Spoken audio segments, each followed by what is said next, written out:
Bueno, pues estamos bendecidos con todo lo que hemos visto y hemos vivido, y por lo que viene adelante también. Pues tenemos nuestro congreso ya en la puerta y aparte en su lugar, y a partir del domingo va a haber una mesa de registro para que podamos pues tener un control. No hay cuota de recuperación, hay ofrenda voluntaria, pero necesitamos registrarse. ¿Sí? ¿Está bien? ¿O se pueden registrar ahí como nos enseñaron en la página?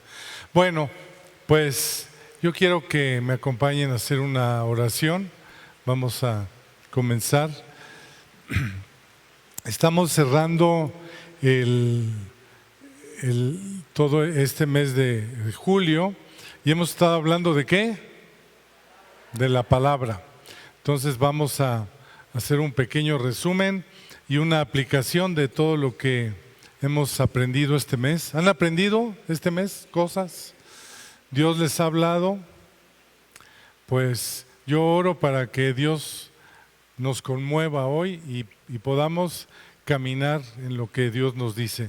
Señor, gracias te damos porque sabemos que tú tienes palabras de vida, sabemos que tú estás con nosotros y que tú nos quieres enseñar y retar y llevarnos a otro nivel espiritual. Gracias, Señor, en Cristo Jesús. Amén.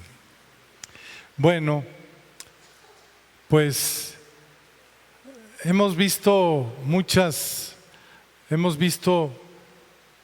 muchas enseñanzas sobre la palabra, y lo primero es que la palabra es un río de inspiración. Vimos, no sé si recuerden, desde el Génesis, pasando por todo el Antiguo Testamento, los jueces, reyes, profetas, el Nuevo Testamento, y toda la palabra ha sido un río de inspiración que nos va llenando de dirección y de inspiración. La inspiración es algo que te produce hacer algo, ¿sí? Una inspiración es algo que te lleva a hacer algo, ¿sí? Cuando un poeta está inspirado, empieza a escribir cosas, ¿sí o no? Y Dios quiere que la palabra sea el método de inspiración para tu vida, ¿sí? También vimos que la palabra es verdad. Hoy en día se habla, las filosofías dicen que no hay verdad absoluta, pero yo creo que hay una verdad absoluta, porque no se puede refutar lo que está aquí, y yo creo en eso. ¿Tú crees en la verdad absoluta en la palabra? Bueno, entonces estamos de acuerdo. Y también es eficaz. Es eficaz. A veces nos dan consejos que no sabemos cómo aplicarlos, pero la palabra es eficaz, más cortante que una espada de dos filos, que penetra y corta hasta el fondo de nuestras coyunturas. Es eficaz. También pues es Cristo. Cristo es la palabra hecha carne. En el principio era el verbo, y el verbo era con Dios, y el verbo era Dios. Estoy dando un ejemplo así. Y otro punto es que es herencia. La palabra es herencia. La Biblia, que es la palabra, que es Cristo, es nuestra herencia. Es el Antiguo y el Nuevo Testamento. El Antiguo y el Nuevo, la nueva herencia. Entonces, pues después de ver todo esto, quiero que veamos un pasaje al final del libro de los Hechos, en el capítulo 26, y en alguna de las persecuciones que Pablo sufrió por causa del Evangelio, está enfrente del rey Agripa, y Pablo le permiten, porque él era ciudadano romano también. El rey Agripa era de los romanos y le permiten presentar su defensa. Y habla muchas cosas y no hay tiempo para meternos en todo, pero a partir del verso 19, en el capítulo 26, dice Pablo: por lo cual, oh rey Agripa, no fui rebelde a la visión celestial, sino que anuncié primeramente a los que están en Damasco, en Jerusalén y en toda la tierra de Judea, y a los gentiles que se arrepintiesen y se convirtiesen a Dios, haciendo obras dignas de arrepentimiento. Pablo está haciendo caso al mandato que Dios le dio, en el que Dios nos dio a todos en el libro de los Hechos. Hablamos también de que en el capítulo 1 del libro de los Hechos dice la Escritura que recibiréis poder y cuando haya venido sobre vosotros el Espíritu Santo, y me seréis testigos en Jerusalén, en Judea, en Samaria, hasta lo último de la tierra. Y Pablo está haciendo mención de eso. Él no estuvo en el capítulo 1 de los Hechos, él estuvo en el capítulo 9 cuando tuvo un encuentro con Cristo en camino a Damasco, pero él había sido también parte de la primera iglesia y estaba en obediencia de lo que había oído de Pedro y de Juan y de Mateo y de todos los apóstoles. Entonces dice en el verso 20, dice que yo anuncié. Pablo está poniendo su defensa delante del juicio en el cual estaba y dice: yo lo único que hice fue anunciar lo que Cristo dijo, que prediquemos este evangelio para arrepentimiento de todos, ¿sí? de los de Damasco, de Jerusalén, de los judíos, de todo el mundo, que se arrepintiesen, ¿sí? Y por causa de esto, por causa de que Pablo estaba hablando de esto, los judíos lo aprendieron. Dice: por causa de esto, los judíos, prendiéndole en el templo, intentaron matarle, pero habiendo obtenido auxilio de Dios, perseveró hasta el día de hoy, dando testimonio a pequeños y a grandes, no diciendo nada fuera de las cosas de los profetas y Moisés, que los profetas y Moisés dijeron que habían de suceder, que el Cristo había de padecer y ser el primero en la resurrección de los muertos, para anunciar la luz al pueblo y a los gentiles. Entonces, Pablo esta es la introducción, ahorita voy a entrar al tema, pero Pablo está hablando de la encomienda que Dios había dicho, de la gran comisión, de anunciar todo esto, y por causa de eso estaba en medio de un juicio en un tribunal romano y se estaba defendiendo con lo mismo. Y el final de la plática, voy a continuar con el final de este episodio, pero lo dejo al final para que estemos atentos. Entonces, Pablo no estaba dando ninguna nueva noticia, ninguna nueva filosofía. Estaba hablando de lo que decía la ley y los profetas y Moisés, nada más.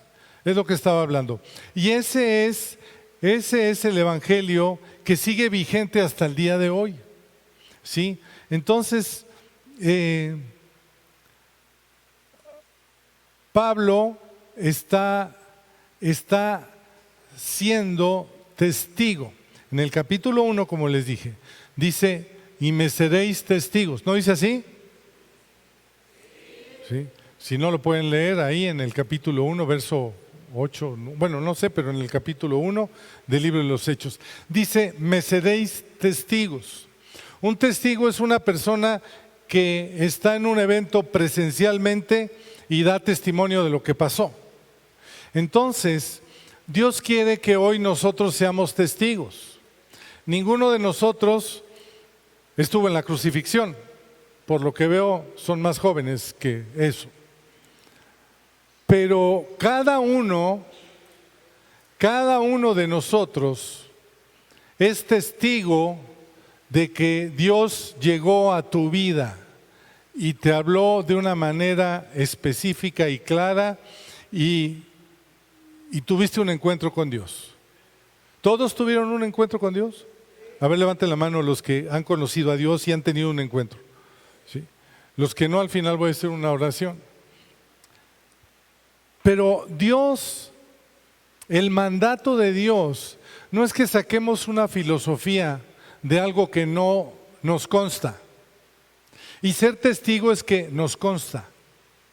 A mí me consta que Dios es verdad. A mí me consta. Yo no sé si tú tengas una constancia certificada. Yo tengo una constancia. Y yo les voy a decir otra cosa. Todos ustedes tienen una constancia de que Dios es verdad. El punto no es que tengas la constancia o no. El punto es qué vas a hacer con esa constancia. Ahorita vamos a ver eso. Pero el testimonio es lo que nos afianza para hablar de lo que vivimos. Y tenemos muchas oportunidades y muchas cosas, pero hay una constancia que nosotros, cada uno de nosotros tenemos. En todas las iglesias cristianas de este tiempo, no se trata de que no hay un mensaje para que conozcan de Dios. Hay un mensaje para que se acerquen a Dios, porque todos conocemos a Dios. Cuando un ateo dice yo no creo en Dios, ya está diciendo que Dios existe, sino en qué no cree. ¿En qué es lo que no crees? En Dios. Entonces sí crees en Dios. Pero bueno, eso no nos vamos a meter ahí. Pero cada uno de nosotros, conociendo la Biblia, teniendo una religión o teniendo otra o no teniendo ninguna, Dios se ha presentado a nuestras vidas con hechos indubitables, cosas que no se entienden. Dios se ha manifestado en la vida de cada uno de nosotros, con un pensamiento, con un milagro, con una sanidad, con un lineamiento, con el acercamiento de unas personas. Todos tenemos un testimonio de que Dios se ha presentado y ha tenido un encuentro con nosotros. ¿Eso es cierto o no? Ok. Entonces,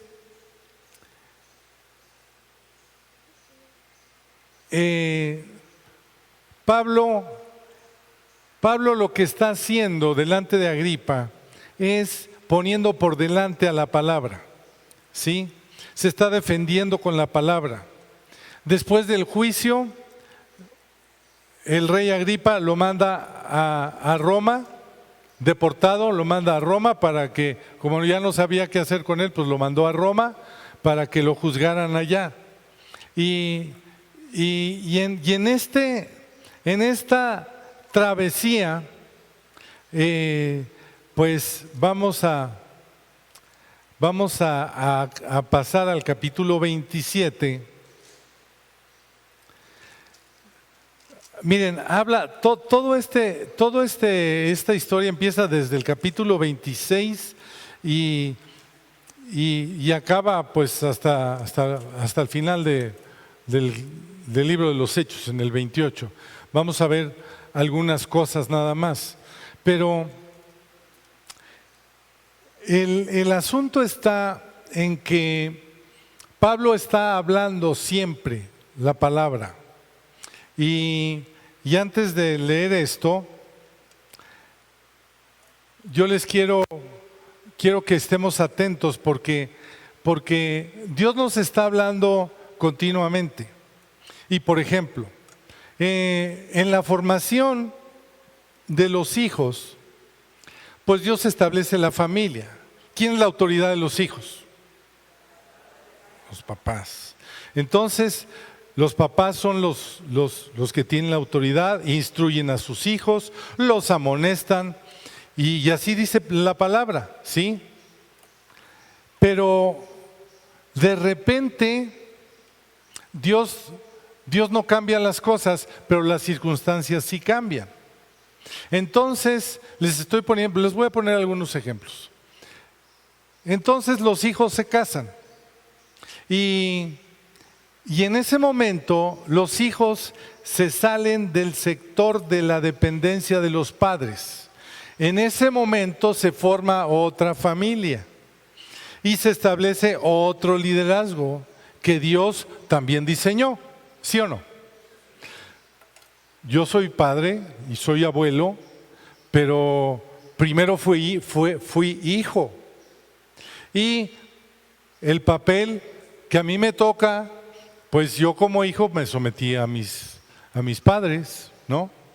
Pero después como padre, llegó el momento en que llegaron a mi casa y me vinieron a pedir la mano de mi hija. Entonces, cuando tú entregas la mano de tu hija o la mano de tu hijo, porque aunque el novio es el que pide a la novia, pues finalmente hacen una nueva familia. Entonces, ahí se establece una nueva familia con el mismo consejo, pero con diferente papel. Y entonces, pues, hay muchos problemas, ¿sí? Y hay muchos chistes de suegras, ¿verdad? ¿Sí conocen algún chiste de suegra? Si no conocen, al final me sé unos buenos. Pero todo esto sale porque, y también hay suegros que, ay, nanita, también hay suegros así. Pero estamos tomando un papel diferente. Ahorita vamos a ver lo que pasó en este evento con Pablo en su deportación a Roma. Pero estamos oyendo algo que parece ser lo correcto, pero no es lo correcto. Yo quiero lo mejor para mis hijos, ¿sí? Pero hay cosas donde yo no me puedo meter. Las relaciones, una relación exige respeto y silencio y un oído grande. Respeto, silencio y un oído grande a lo que la palabra de Dios dice. ¿Sí me explico? Y hay que tomar el papel que nos corresponde en el momento en que nos corresponde. Hablando de los negocios, hay muchos negocios que suenan bien, ¿verdad? ¿Cuántos han tenido negocios que suenan bien pero que no son tan buenos? Nada más hay un pequeño detallito por ahí. Y tú vas a oír, bueno, si no es tan malo y aparte voy a dar mi diezmo, o sea que no hay bronca, ¿no? Y empiezas a componer cosas. Dios dice que Dios te va a proveer y te pone alguien ahí y dice, Dios me lo mandó, pero es un tranza lo que tienes enfrente y te va a llevar a eso. Pero por el afán o por lo que tú quieras, o sea, lo que les quiero decir es que dejas de oír. Hablas mucho, piensas mucho, tienes muchas estructuras y caminas sobre eso, pero dejas de oír lo que Dios está hablando. ¿Sí? ¿Sí me entendieron? ¿Y eso qué tiene que ver conmigo? No, yo estoy hablando de Pablo aquí. Si te cayó el 20, pues eso ya no es mi asunto. Capítulo 27, verso 9. ¿Están contentos? Dice el verso 9. Y ya mandaron a Pablo a Roma. Y habiendo pasado mucho tiempo y siendo ya peligrosa la navegación. ¿Cómo era la navegación? era ya peligrosa la navegación. Tenemos muchos puntos en nuestra vida que ya es peligroso lo que estamos navegando, ¿sí? Dice, por haber pasado ya el ayuno, ahorita vamos a ver eso, Pablo les amonestaba diciendo, varones, veo que la navegación, o sea, se paró Pablo y dijo, varones, veo que la navegación va a ser con perjuicio y mucha pérdida, no solo del cargamento y de la nave, sino también de nuestras personas. ¿Qué les dijo? La navegación va a estar complicada. No nos conviene salir. Habían hecho una parada en un puerto y no les convenía salir. Pero, ¿cuál es el verso que sigue? El 11 dice, pero el centurión, el que estaba a cargo, ¿qué dice?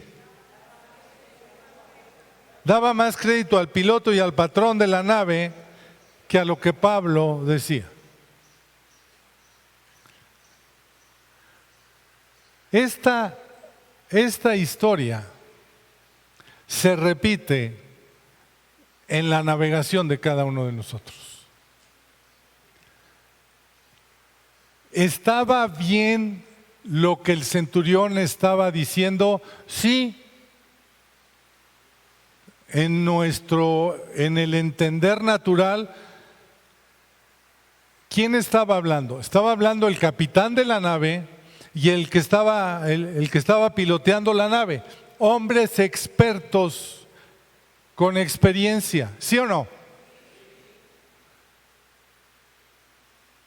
Y a veces tenemos un consejo experimentado, a veces tenemos unos modelos de nuestros padres que eran capitanes y pilotos y que hicieron muchas cosas siempre buscando el favor nuestro, aunque no siempre teniendo el buen resultado. Pero el centurión, yo creo que, o sea, vean la fotografía. Está el centurión. Tienen que mandar a todos estos presos, eran más de 200 los que estaban en la embarcación, y los tiene que mandar a Roma. Y uno de los presos dice, centurión, no vale la pena que salgamos ahorita porque pues las cosas están mal. Ajá, lo que no quieres es que te mande yo a Roma. Entonces viene el piloto y el capitán de la nave. Dice, sí, centurión, se puede salir. ¿No? Entendemos muchas cosas que pueden ser buenas, pero dejamos de oír la voz de Dios. Pablo aquí es la voz de Dios. Él estuvo hablando y defendiéndose con el rey Agripa, pronunciando y declarando palabra y palabra y palabra de Dios. Y aquí, lleno del Espíritu Santo, estaba diciendo, no se vayan a la mar ahorita porque no les conviene. Y muchas veces llegamos, miren, muchas veces llegan con nosotros, todos ustedes o algunos de ustedes, y nos dicen, pastor, es que fíjate que hice esto y lo otro. Pues sí, pero me dices ya que lo dije, que ya que pasó todo, la tormenta. Y yo te había dicho que no te metieras con esas cosas, ¿sí? Pero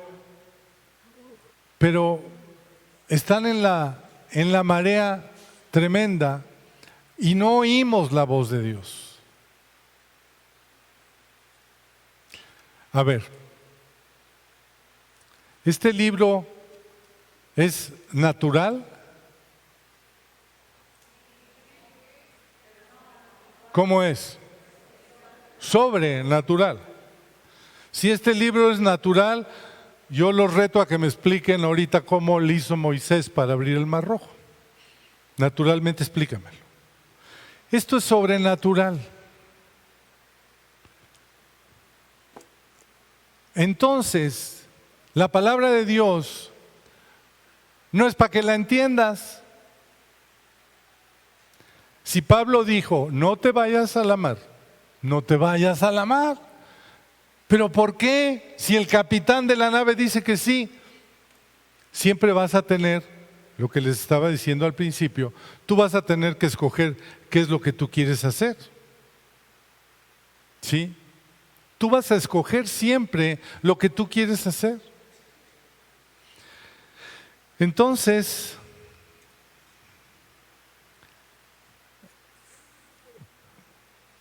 no hicieron caso a lo que Pablo decía. Y siendo incómodo el puerto para invernar, la mayoría acordó zarpar también de allí, por si pudiesen arribar a otro puerto, a Fenice, puerto de Creta, que mira al nordeste y sudeste, e invernar allí. Y después de esto, se fueron a la mar. ¿Y qué crees que pasó ahí en la mar? Vino Euruclidón. Sí lo conoces, ¿no? ¿Quién conoce a Euruclidón? Todos lo conocen. ¿Por qué me hacen cara de Juan? ¿Saben qué es Euruclidón? Un viento huracanado. Cuando tú tomas una decisión que no es la de Dios, te vienen vientos huracanados y estás en medio del mar. Ahorita lo vamos a leer. Pero nosotros empieza Euruclidón a visitarnos. A mí me ha visitado Euruclidón varias veces. ¿A ustedes ya los visitó? Si no los ha visitado, los va a visitar. Porque el diablo anda como león rugente viendo a quién devorar. Entonces, nosotros tenemos que estar atentos a lo que la palabra de Dios dice, porque si no va a venir Euruclidón. No me importa cuántos años tengas o en qué condición estés. Nosotros estamos en la vida y en la vida es como meterte en el mar, y si tú no oyes la voz de Dios, van a venir vientos contrarios.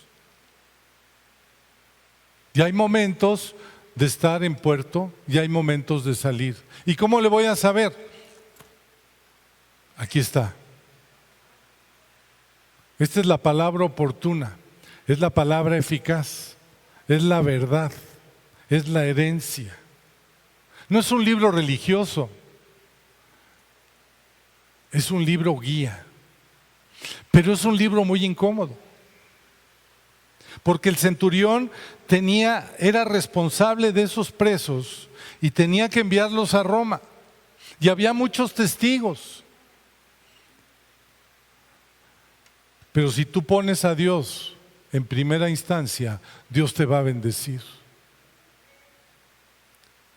Porque Él es la verdad. Porque quiere tu bien.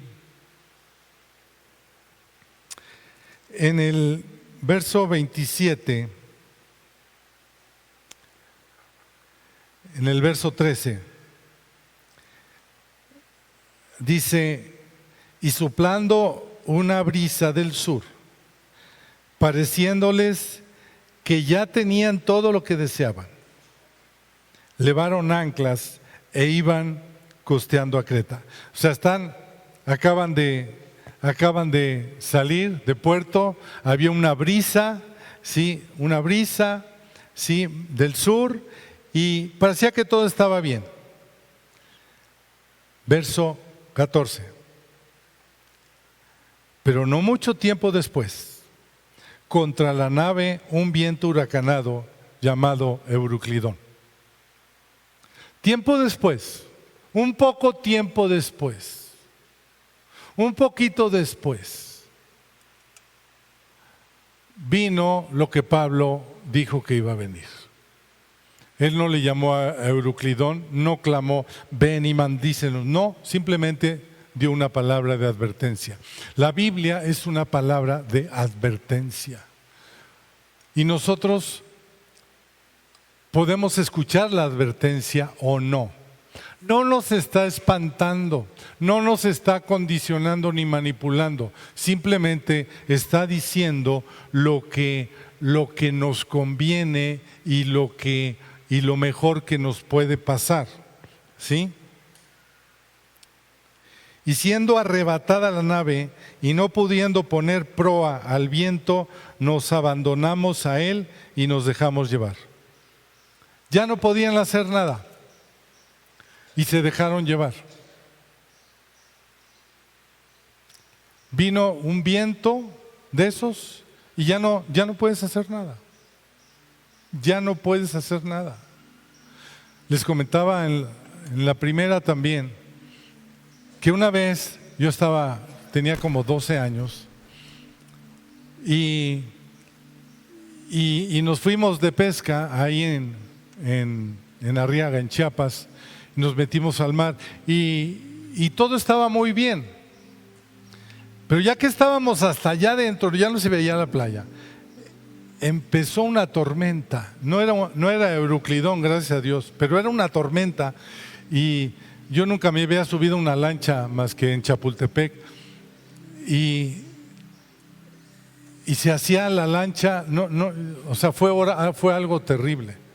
Yo no me imagino lo que pasó en este naufragio y ya sigue aquí hablando la reseña que dice el verso 33: cuando comenzó a amanecer, Pablo exhortaba a todos a que comiesen, diciendo: este es el 14º día que veláis y permanecéis en ayunas sin comer nada. Obviamente Pablo está hablando de comida, porque llevaban 14 días peleando con el viento y no les daba tiempo ni de comer. Pero Pablo les dice que comiesen. ¿Quién está hablando?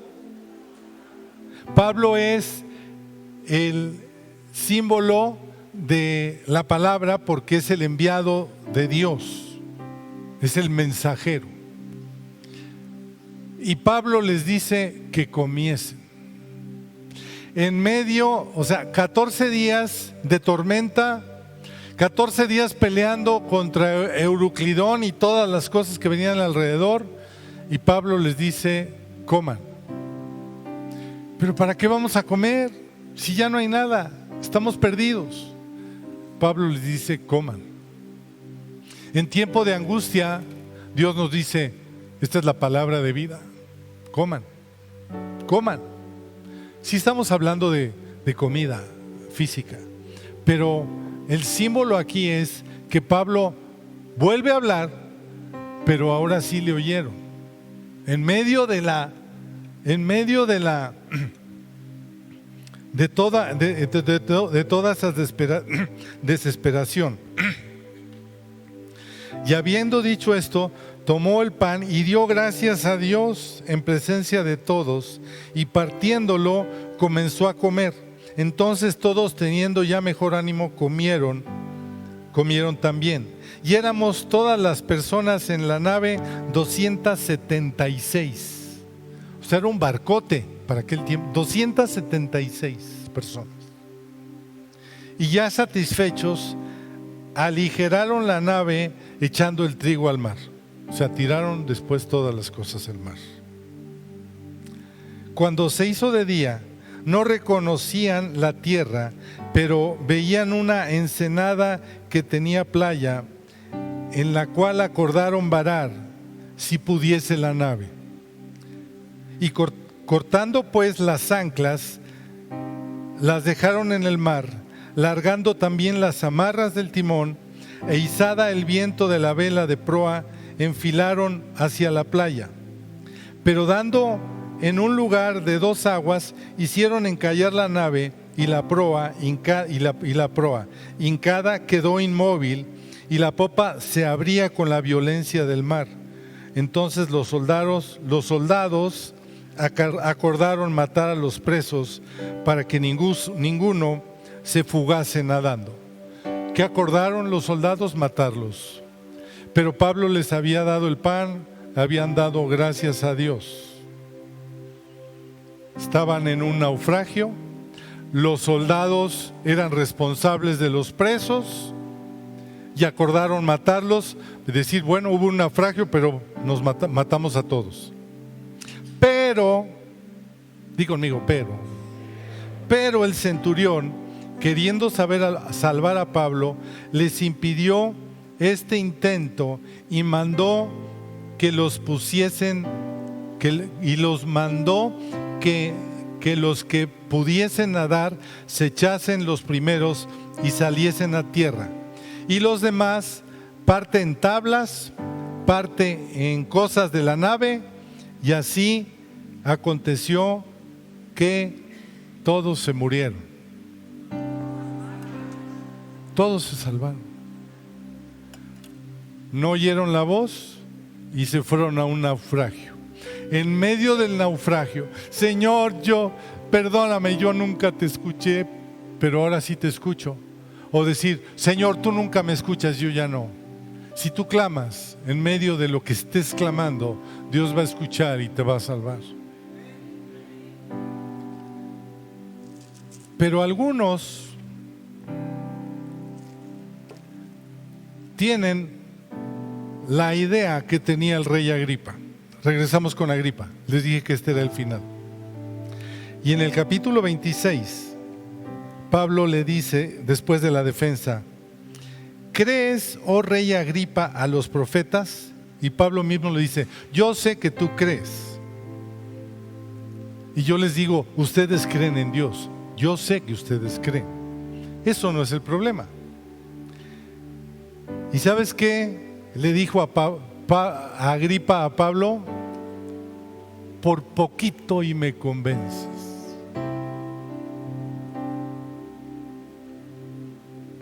Y a veces nosotros como creyentes estamos por poquito y me convences. Ya voy a cambiar, ya voy a hacer esto, ya voy a hacer lo otro. Pero por poquito y me convences. Nada más arreglo unas cosas y ya. Nada más pasa este tiempo y ya. Y postergamos y postergamos una decisión de vida. Agripa a lo mejor iba a ser ganado para Cristo, pero yo me estoy refiriendo a la iglesia, que decimos por poquito, nada más tengo que pasar esto y luego esto y ya. Y vamos postergando el oír la palabra y hacer la palabra. Pero nunca consideramos que Euroclidón está en la puerta de tu casa. Póngase de pie, cierre sus ojos.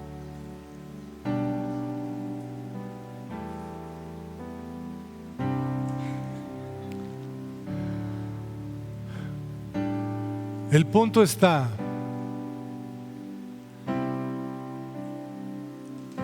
Pablo está hablando, Dios está hablando, hemos venido aquí a oír la palabra de Dios. Y el punto es, ¿qué vas a hacer? ¿Por qué estás aquí hoy? Porque Dios quería confrontarte para que hoy empieces a cambiar el destino de tu vida y puedas ir a un lugar seguro. El lugar seguro es la palabra. Es verdad, es eficaz, es promesa, es herencia.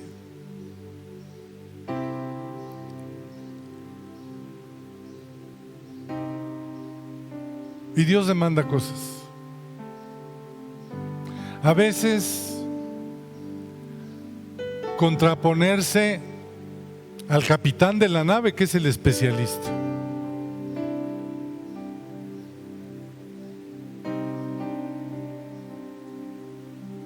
Hay un capitán muy fuerte en tu vida. no es Euruclidón.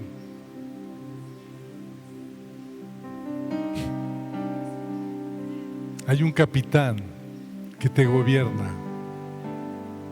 Eres tú mismo. Eres tú mismo. Y estás trabajado y cansado y estás batallando en la tormenta y Dios dice: mi yugo es fácil y mi carga ligera. Ya no gobiernes tú tu vida. Déjame que yo te diga por dónde. Esto es el mensaje. Cierren sus ojos, por favor. Padre, gracias te damos en esta mañana. Te damos gracias por tu palabra. Te damos gracias, Señor, porque tú has hablado hoy a tu pueblo. Y yo te ruego que nos incomodes al grado de que retomemos el rumbo que tu palabra dice. Nuestras experiencias, nuestra capitanía en nuestra vida no ha sido la mejor. No nos ha dado resultados y nos ha llevado al naufragio. Y Dios se presenta en medio del naufragio y dice: mira, ahí hay una playa, ahí hay una ensenada, una playa segura, donde yo he preparado un lugar para ti. Come esta palabra y te voy a dar fuerzas para llegar. Padre, yo te ruego en el nombre de Jesús que cada uno entregue el timón de su vida a ti. Te doy gracias, Señor, por cada persona que ha conocido esta palabra por años quizás, pero que ha querido manejar su vida y no sabe o no ha discernido que Euruclidón está en la puerta llamando para destruir a familias enteras. Yo te doy gracias, Señor, y te ruego que tú completes y perfecciones la obra en cada uno de nosotros, Señor. Gracias, Señor. Y así como estamos, yo quiero dirigirme a personas que estén aquí por primera vez, que nunca le han dicho a Jesús: yo quiero que tú entres en mi vida y quiero entregarte el control de mi vida, el timón de mi vida. Si nunca lo has hecho, yo quisieras hacerlo, me gustaría que me lo dijeras levantando tu mano. Quiero hacer una oración contigo. Si hay alguien, por favor, levante su mano, que venga por primera, segunda vez. Dios te bendiga. Dios te bendiga. Dios te bendiga. Órale. Aleluya. Puros hombres, siempre hay mujeres. Pueden pasar tantito. Órale. Hola. Gracias. Me bendicen mucho. Dice la palabra que con el corazón creemos, pero con la boca lo tomamos para bendición. Creer es recibir. Confesar es tener. ¿Sí me explico? Y Dios va a estar dentro de ustedes y va a ser el capitán y los va a guiar y los va a librar de todos esos euruclidones que anda por ahí.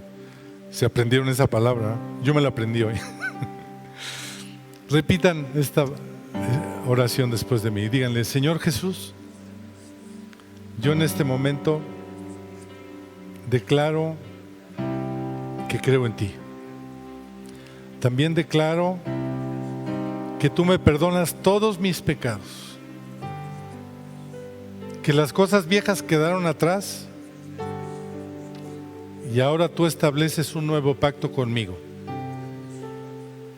Señor Jesús, bienvenido a mi corazón.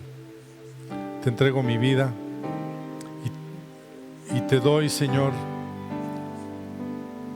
toda mi fe la pongo en ti, en el nombre de Jesús. Amén.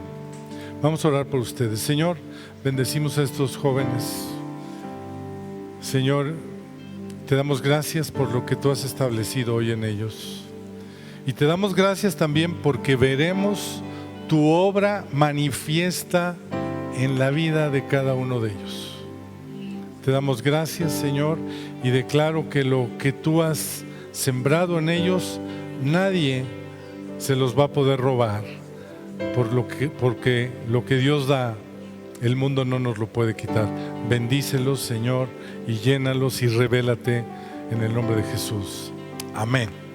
Amén. Felicidades, felicidades, felicidades. Pueden ir con ellos tantito ahí atrás. Vamos a despedirnos con una alabanza. Espérense tantito que salgan y ya, estamos despedidos. Nos vemos el martes y el miércoles y el jueves.